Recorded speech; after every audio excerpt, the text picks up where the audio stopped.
오늘은 역대기상 첫 번째 시간입니다. 역대기상 1장부터 9장까지 읽도록 하겠습니다. 자, 잠시 말씀드리면요.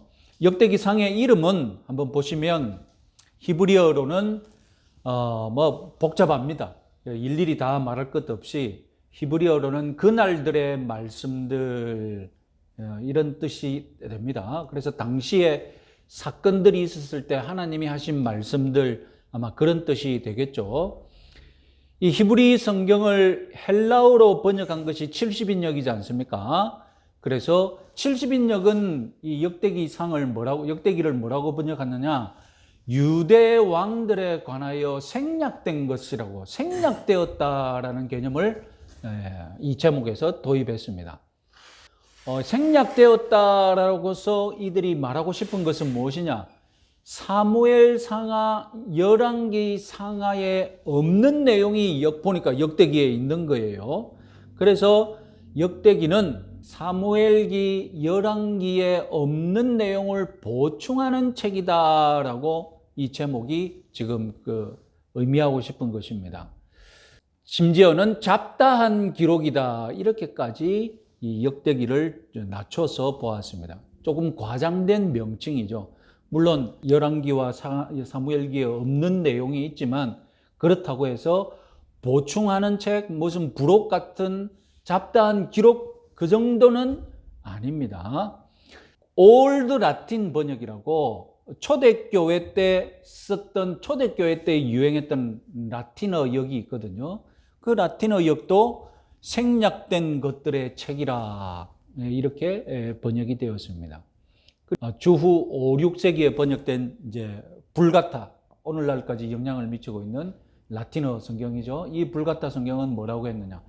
거룩한 역사 전체의 연대기라고 해서 최초로 이제 연대기 개념이라 가지고 크로니콘 이 단어를 가져왔습니다. 이 크로니콘에서 연대기라는 것에서 영어 성경이 이제 연대기 크로니클스라고 제목을 번역했고요.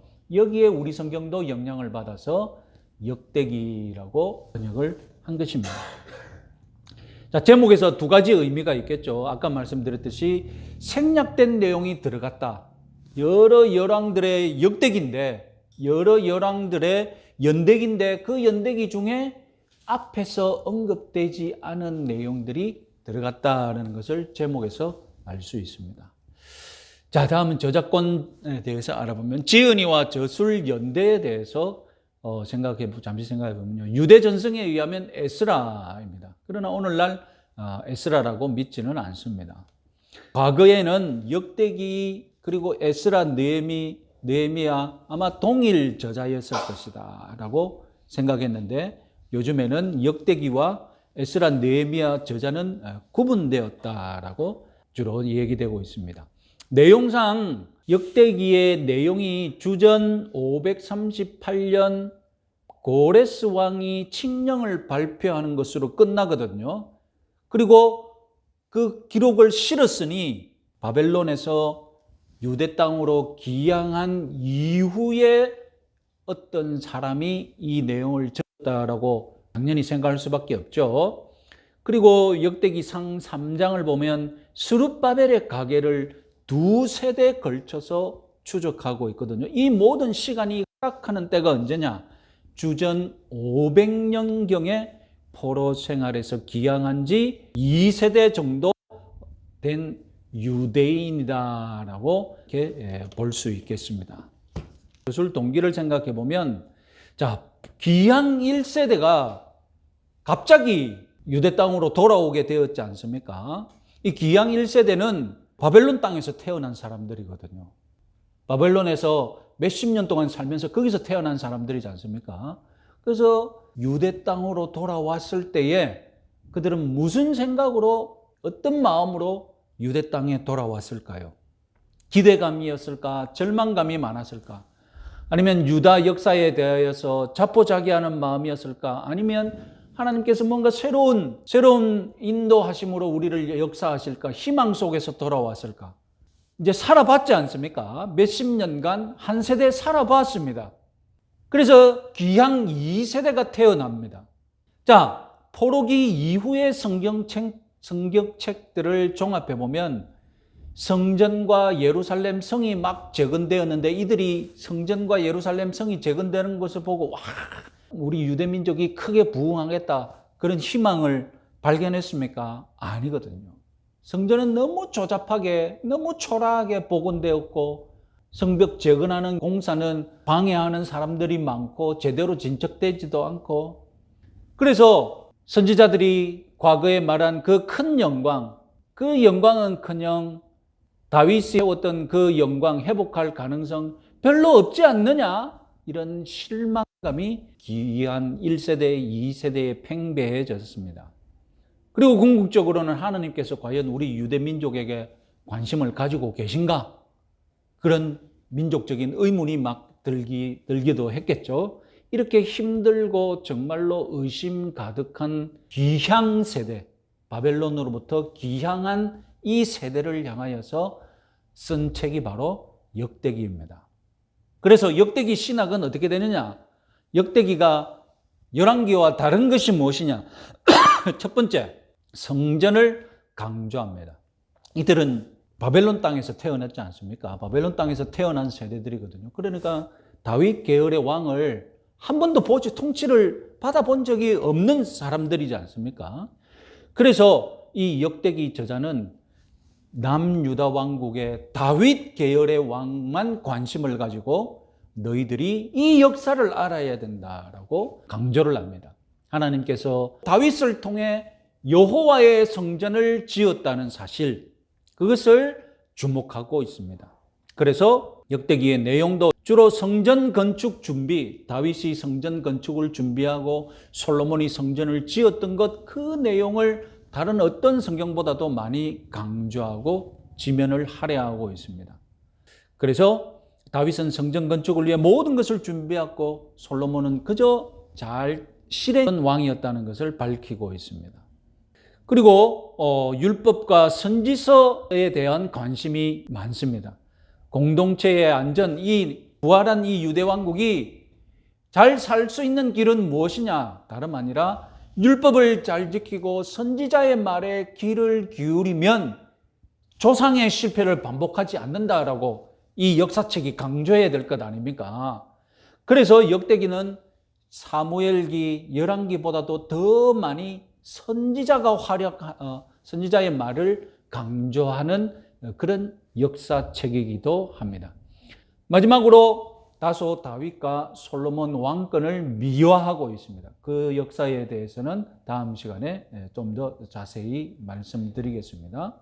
다윗과 솔로몬을 지금 미화해야만, 영웅으로 만들어야만 하지 않습니까? 열왕기는 다윗이 잘한 것 못한 것 조금 객관적으로 실으려고 하고 있는데, 그래서 우리가 열왕기를 보면 다윗이 이것은 잘했고 이것은 못했구나 이런 것을 알 수 있는데, 역대기만 읽으면 다윗이 뭘 못했는지 잘 안 보여요. 왜냐하면 다 다윗에게 흠이 되는 건 다 빼버렸으니까.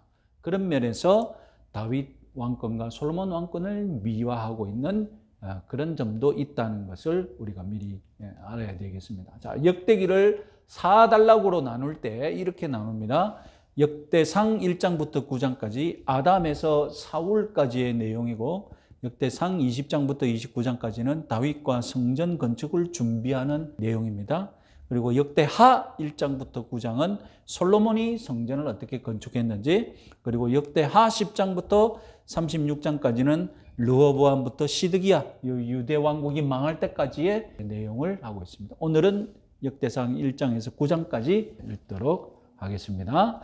자, 그러면 역대상 1장부터 9장 족보입니다. 그 사실상 족보를 우리는 읽게 되고 봅니다. 그래서 창세기와 아주 비슷하죠. 창세기가 족보 11개로 다 구성되어 있지 않습니까?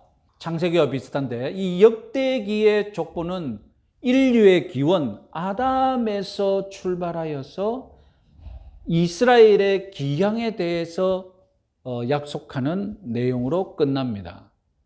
그래서 역대상과 마태복음이 족보로 시작하고 있는 책이죠.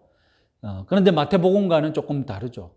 첫 번째 특징은 가능한 멀리, 마태복음은 어디서 시작했습니까? 족보를 아브라함부터 시작했잖아요. 그러나 역대기는 아담에서부터 족보를 시작합니다. 열왕기는 아담에서부터 시작했는데 누가복음은 또 예수님의 족보를 어떻게 합니까? 예수에서부터 아담까지 거슬러 올라가죠. 그런 차이가 있습니다. 이스라엘이 탄생한 것은 시내산이 아니라 사실상 에덴 동산이었다라는 점을 강조합니다. 역대기의 족보 두 번째 특징은 야곱의 후손 족보에서 넷째 유다가 제일 먼저 소개됩니다. 넷째 유다가 네 번째로 소개되지 않고 제일 먼저 소개된다는 거예요. 왜냐하면 유다 민족이기 때문에 우리 유대 왕국, 유대 지파가 중심이 된 그것을 알아야 되기 때문에. 그리고 보시면 유다의 족보는 2장부터 3장, 4장까지 소개되는데 재밌게도 2장에서는 유다의 후손이 소개되고 3장에서는 다윗의 족보, 다윗의 아들들만 집중적으로 주목합니다. 역대기는 무엇을 가르치는 성경이기 때문에 다윗과 솔로몬 중심의 유대 왕국의 역사를 강조하는 역사이기 때문에 다윗의 아들들의 족보만 따로 다룹니다. 그리고 4장의 유다의 다른 자손들을 다룹니다.